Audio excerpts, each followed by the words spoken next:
Good morning po sa atin lahat mga kapatu. Marami na pong nangyari. Ilang araw po na tayong hindi nakapag-upload na sa ating mga alaga. Ayun na lang po sila mga kapatu.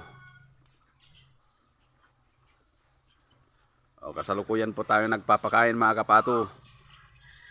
Ayan.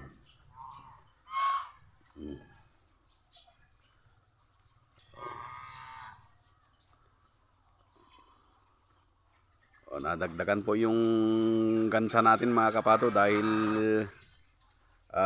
nakipagpalit po sila mga kapatu.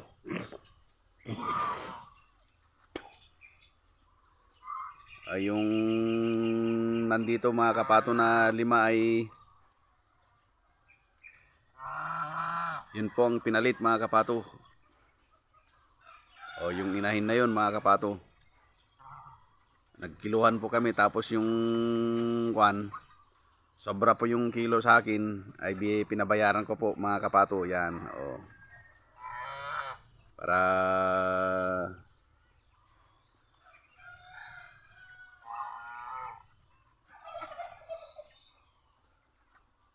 para konti lang yung bayaran yung nagipagpalit mga kapato. Ganoon lang mga kapato, para makamenos tayo sa gastos pag may gusto po tayong alaga na wala sa atin, kaya gusto natin magdagdag. Yan, pwede po tayo makipagpalit. Mas marami po yung sa akin kasi dito mga kapato, kinuha niya.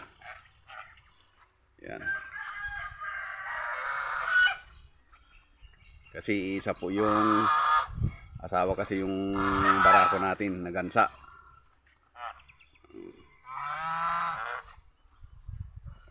Konti na lang mga kapato yung tapos pwede nang katayin lahat.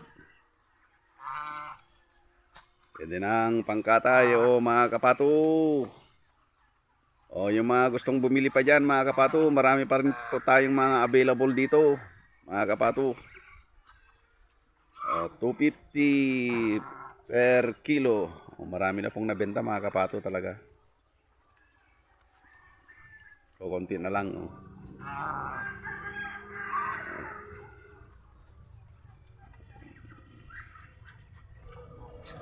Hindi po tayo kasi makapaghindi mga kapato pag yung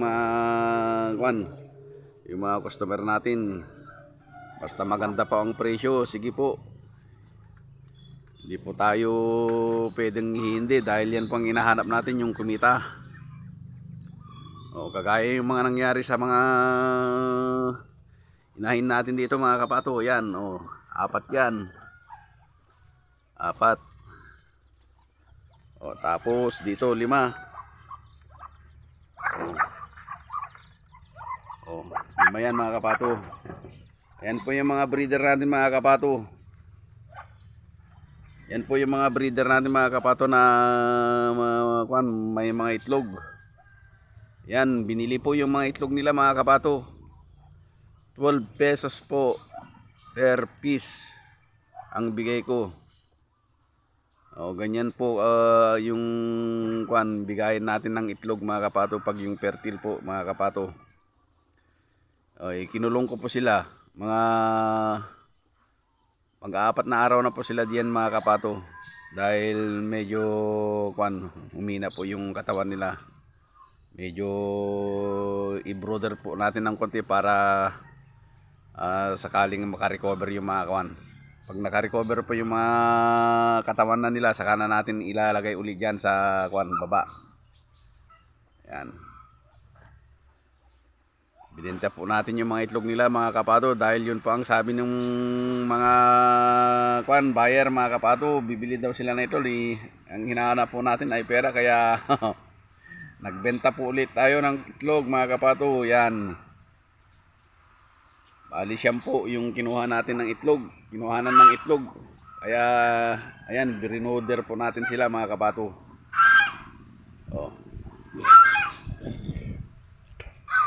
Kaya hanggang ngayon mga kapato, wala pa tayo napapalabas sa mga sisiw.